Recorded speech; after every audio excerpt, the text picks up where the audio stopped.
For this project, we're going to be weaving on newspaper tubes made out of magazine pages. So the magazine pages are going to be rolled up, and those are going to become our loom for weaving. If you're in 6th grade, you may remember the weaving project that we did earlier this year. If you're in 5th grade, we didn't get to a weaving project, so this might be a fun project if you want to try weaving, since we didn't get to do it in the classroom this year. So what you need to do this project, to start out, you're going to need a magazine. Colorful magazines are nice because they add color to your project. And I want you to tear out of your magazine carefully about 7 or 8 of the pages.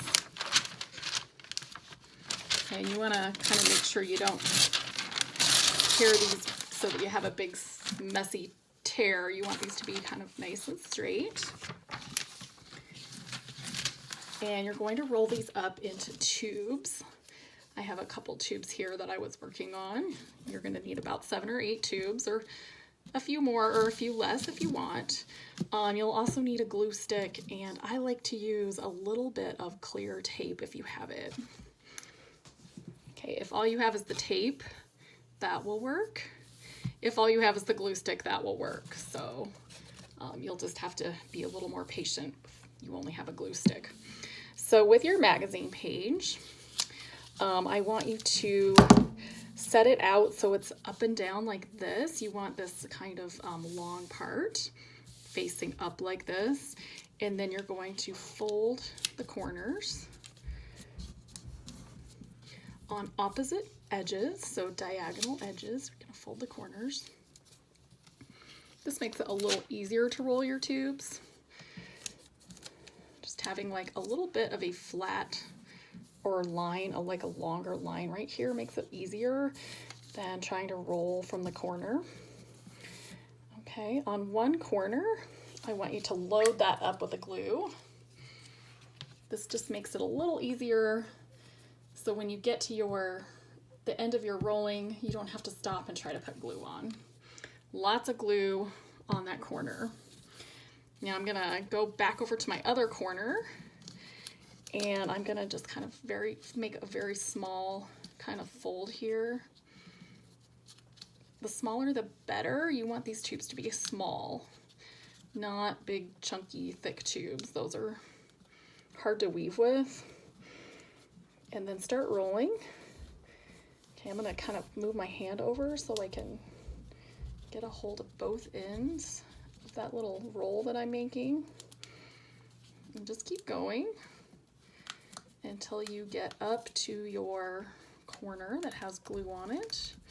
Now the first one can be a little tricky, but the more of these that you do, the easier they get. Okay, when I get to my corner with glue, I'm gonna kind of have to use one of my hands as to hold that down, and then I'm just gonna roll across the glue.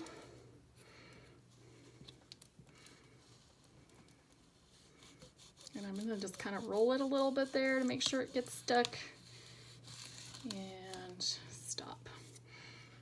Okay, now this is where my love of Scotch tape comes in, because sometimes that glue stick doesn't seem to work so well. Glue sticks sometimes don't hold that well.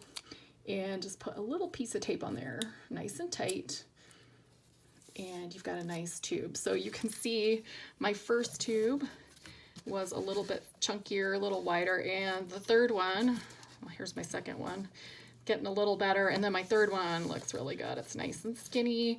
It's almost like a straw. This is what you want. And you're gonna need about, like I said, 7 or 8 of those, or a few more or a few less. You really would have a hard time weaving on anything less than 4 sticks or tubes. So try to make as many as you can for your project. I rolled my 8 magazine tubes. I like this amount. You could have more if you want, but this is a good amount to start with since this is a new project. So what I want to do next is line these up, and I try to kind of keep this, if you have a tube that is really skinny on one part and a little wider on one part, I would try to line those up so that you have the skinny parts of your tube kind of all together at the top, and maybe the wider parts of your tube lining up more down at the bottom. So just take a moment to line those up. And then what you're going to do is tape them together on one side. You're going to tape the skinnier sides of your tubes together. So I kind of like the Scotch tape because you can't see it, but if you want to use masking tape, you can, if that's what you have. So I'm going to do this I'm going to do this down just a little ways so that I have a little bit of my tubes kind of sticking out at the top. You don't want to smash these while you're doing this. You just want to like gently tape them together. And I'm actually going to do this on both sides. I'm going to be picking this up and weaving on it, so you want to make sure that it is holding together on that one edge. And then this edge will be open, and you should be able to kind of gently move these apart a little bit while you're working. Now that you have your tubes all taped together at the top, I'm going to have you flip those over so that the tape is closer to you. And you'll need some yarn. If you have a ball of yarn, you can use that. Usually when we do weaving in art class, we cut the yarn. This time it's okay just to have a big ball of yarn. And you can have different colors. I'll show you how to switch colors. So what you're going to want to do is find the end of your yarn. I'm right-handed, so I like to start on the right side of my weaving. If you're left-handed, you might want to start on the other side. And I'm just going to gently pull the first tube up just a little bit. And I'm going to bring my yarn down to where my tape is. Okay, so I have my little tail right here, and the rest of my yarn is kind of coming up through. So it's coming up on top. And what I'm going to do is just tie a little knot here. So I do that by kind of making the letter O here. You can see that letter O, and then pulling my yarn through the letter O. And I'm just going to gently tighten that. You don't want to tighten things too hard on this project, otherwise you will crush your magazine tubes. And I like double knots, so I'm going to do another letter O. And I'm going to pull the end through and do a double knot. Okay, you can cut that tail off, or you can leave it on and cut it off later. It's kind of up to you. Okay, and now I'm going to start the weaving. So basically what I'm going to do is just be going under and over, under, over, under, over, and then around the last tube on the end. So I'm going to start by I'm going to move my weaving over here so you can see what I'm doing. I'm going to hold my loom in one hand, my left hand. I'm going to hold my yarn in my right hand.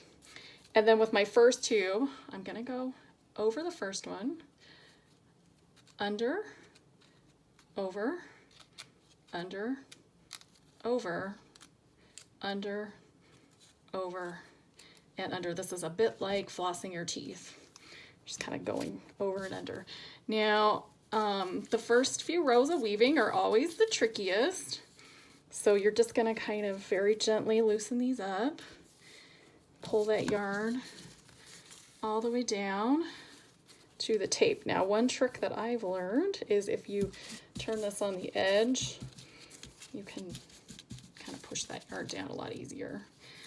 Okay, now, when we do weaving, believe it or not, it is better to have loose yarn than really tight yarn. Really tight yarn pulls the weaving too much, creates too much tension. So keeping your yarn kind of loose when you do this is actually a good thing. So now that I'm over on this side of my paper tubes, I'm going to wrap this yarn around the tube and then continue with my over-under pattern. So around, under, over, under, over, under, over, under.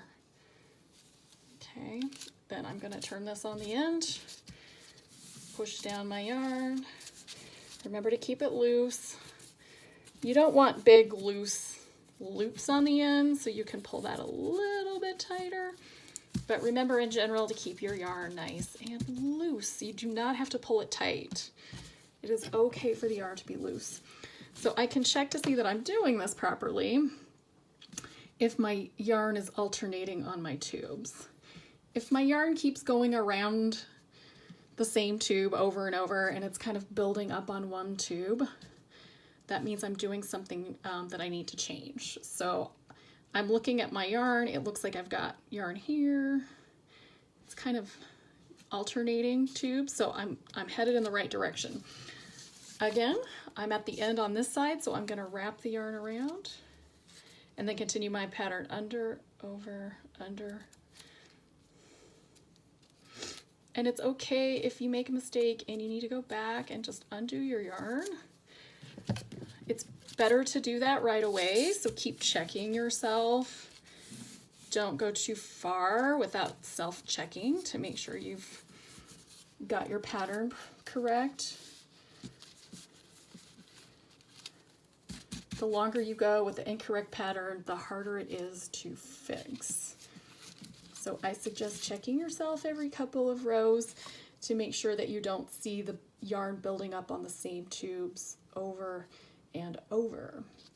So I'm going to continue to repeat this process until I run out of yarn or get tired of the color that I'm using.